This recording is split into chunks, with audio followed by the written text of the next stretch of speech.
Hello my lovies, how is everyone today? I have a really quick video for you today all about removing the stink from your sink.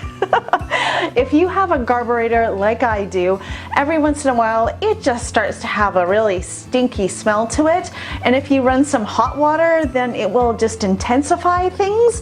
So I've got a couple of suggestions for you to help you out, and the very first one is, of course, baking soda. This stuff, just sprinkle it into the sink that has the Garburator in it.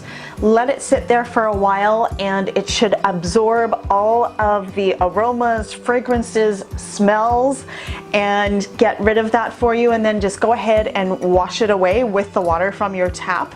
The other thing to do is grab a lemon, and because of the acidity inside, it will eat away the grease and all that yucky stuff, and then because of the oils in the rind or the peel, the outside layer of the lemon, it will end up giving a beautiful aroma. So it's a complete cleanse, a beautiful smell, and I'm just going to do that right now. I'll cut this up and then I'll throw it into my Garburator. I won't make you listen to it, but we'll get rid of the stink in my sink right now.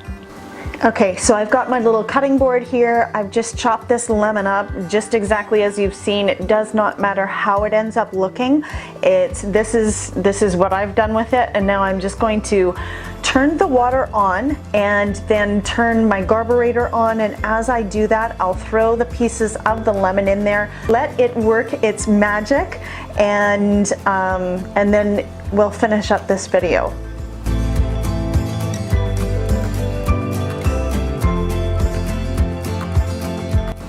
Okay, so we saw how easy that was. It smells amazing in my home now. That fragrance of lemon has kind of permeated the air and taken care of all the really stinkiness. So that's awesome. Thank you so much for watching today. Please hit that subscribe button, hit the notification bell. That will let you know the next time that I upload a video. Follow me on Snapchat, Twitter, Instagram, and Facebook. I upload regularly to all of them. And yeah, give me a great big thumbs up if you have a chance to. I'd appreciate that. It helps me. I look forward to seeing you in my next video.